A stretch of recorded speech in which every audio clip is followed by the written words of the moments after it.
Welcome to the sociology lecture series for UPSC optional. इस video lecture में हम cover करेंगे next topic that is variables. तो variables क्या होता है? Variables are the measurable properties, ठीक है, जिसको हम मेजर कर सकते हैं, और कैरेक्टरिस्टिक्स दैट इज़ वैल्यूज़, यानी कि वेट हो गया, ठीक है, इसका कुछ मेजर हो सकता है केजी में। केजी क्या है? इसका यूनिट हो गया।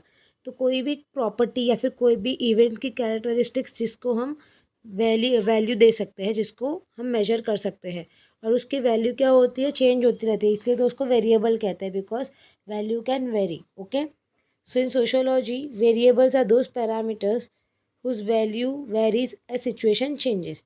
ठीक है, उसकी वैल्यू क्या होगी? वेरी होगी एज पर द सिचुएशन। ठीक है, फॉर एग्जांपल आज एजुकेशन लेवल है, ठीक है, इसकी कुछ वैल्यू होगी, एजुकेशन लेवल का कुछ पर्टिकुलर वैल्यू होगा, ठीक है, इन टर्म्स में कि हमारा आज का लेवल कैसा है एजुकेशन का। And then after few years you will see कि ये वैल्यू चेंज हो जाएगी, सेम लेवल नहीं रहेगा एजुकेशन का, बिकॉज सिचुएशन पे डिपेंड करता है value changes. Okay, then Earl R Babbie कहते हैं in his practice of social research he defines variable as a logical set of attributes. Attributes यानी वही कैरेक्टरिस्टिक्स है। फॉर एग्जाम्पल पर्टिकुलर हम टॉपिक पढ़ते हैं पावर्टी, ठीक है, तो पावर्टी कैसा है? उसमें हम मेजर कर सकते हैं कितने लोग पुअर है, कितने लोग रिच है, ठीक है, तो उसमें पता चलेगा कि पर्टिकुलर एरिया में कितनी गरीबी है। तो ये सारे क्या हो गए? वेरिएबल्स हो गए। तो वेरिएबल्स यानी वो पैरामीटर्स जिसको हम मेजर कर सकते हैं, जिनकी वैल्यू चेंज होती रहती है। तो ये social research, the researcher needs to identify the variables. तो आपको रिसर्च में वही तो करना है, आप रिसर्च करने जाओगे तो कुछ ना कुछ आपको वेरिएबल्स देखने पड़ेंगे, कुछ कैरेक्टरिस्टिक्स आपको पढ़नी पड़ेगी पर्टिकुलर सिचुएशन की, तब जाके आपको रिसर्च में क्या मिलेगा? आंसर्स मिलेंगे। देन टाइप्स ऑफ वेरिएबल्स होते हैं इंडिपेंडेंट एंड डिपेंडेंट वेरिएबल। ये वेरिएबल हम नेक्स्ट स्लाइड में डिटेल में करने वाले हैं, बिकॉज ये बहुत इंपॉर्टेंट है।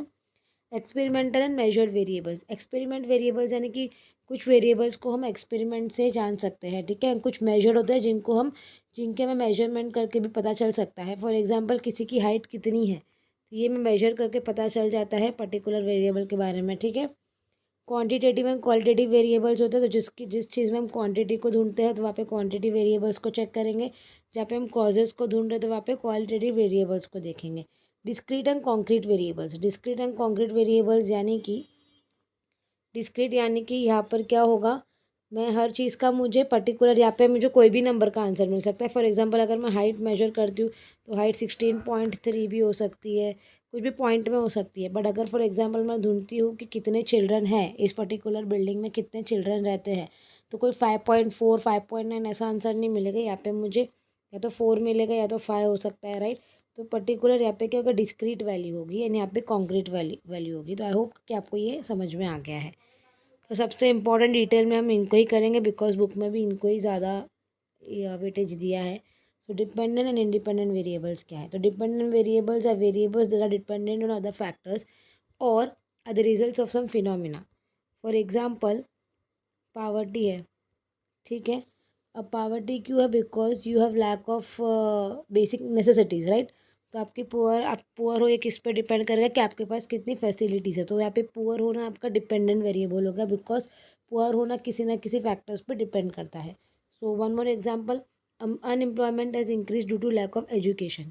लोगों के पास काम क्यों नहीं है? Why they are unemployed? Due to lack of education, because उनको एजुकेशन अच्छे से नहीं मिला, तो उनके पास स्किल्स नहीं है, इसके लिए उनके पास क्या नहीं है?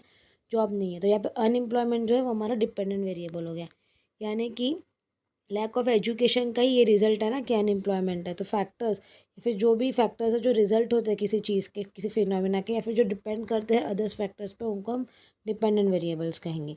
Independent variables are variables that bring about change in the dependent variables. For example education has brought change in the unemployment level. Okay, the more you are educated the more there will be less unemployment in the country, right? So the education is the key factor which is bringing about the change. So they are the causes of dependent variables, ठीक है। तो जो cause है, यानी कि यहाँ पे unemployment एक वेरिएबल था, उसका कॉज क्या है? एजुकेशन है। तो ये कॉज होते हैं कोई भी फिनोमिना के।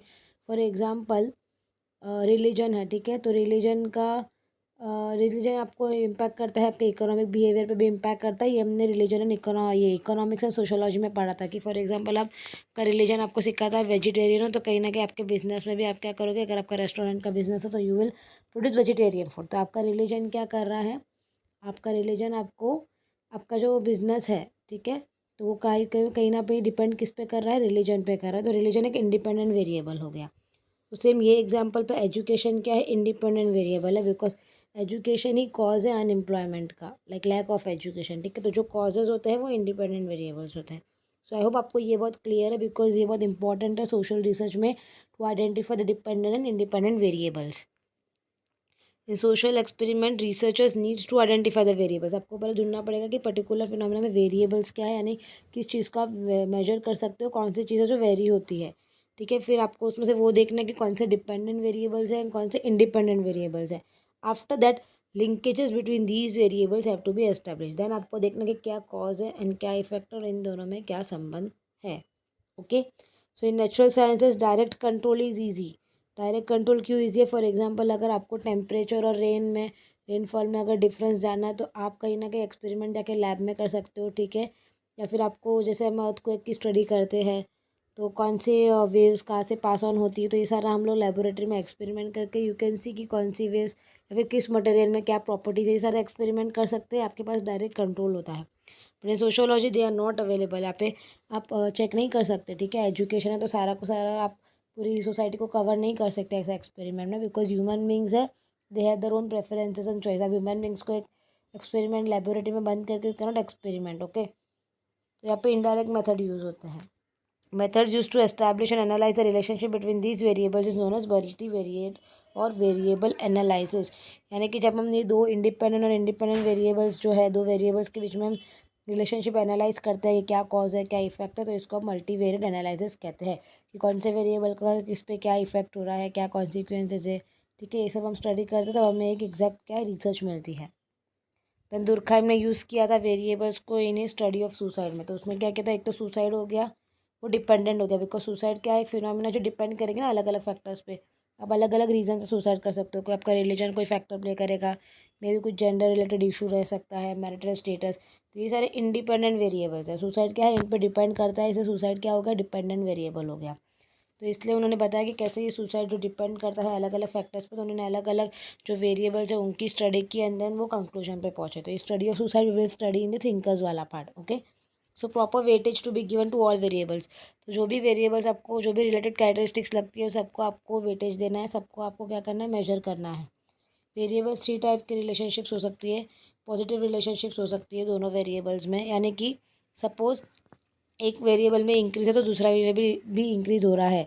फॉर एग्जांपल मैं कहती हूँ कि there is a increase in education level. ठीक है, तो कहीं ना कहीं एजुकेशन लेवल में इंक्रीज है, तो एम्प्लॉयमेंट लेवल में भी क्या हो रहा है, इंक्रीमेंट हो रहा है। तो इसको हम पॉजिटिव रिलेशनशिप कहेंगे। नेगेटिव यानी कि एक वेरिएबल बढ़ रहा है एंड दूसरा घट रहा है। फॉर एग्जांपल एजुकेशन बढ़ रहा है, देन अनएम्प्लॉयमेंट क्या हो रहा है, नीचे आ रहा है। ठीक है, तो यहाँ पे क्या हो रहा है, एक बढ़ रहा है एक नीचे आ रहा है, तो उसको हम क्या बोलेंगे, नेगेटिव रिलेशनशिप बोल सकते हैं। एंड ज़ीरो रिलेशनशिप यानी दोनों का आपस में कोई संबंध ही नहीं हो, उसको हम ज़ीरो रिलेशनशिप कहते हैं। सो आई होप वेरिएबल्स वाला पार्ट काफ़ी छोटा है एंड आपको समझ में आ गया होगा। If you have any doubts then you can let me know in the comment section below. Thank you for watching.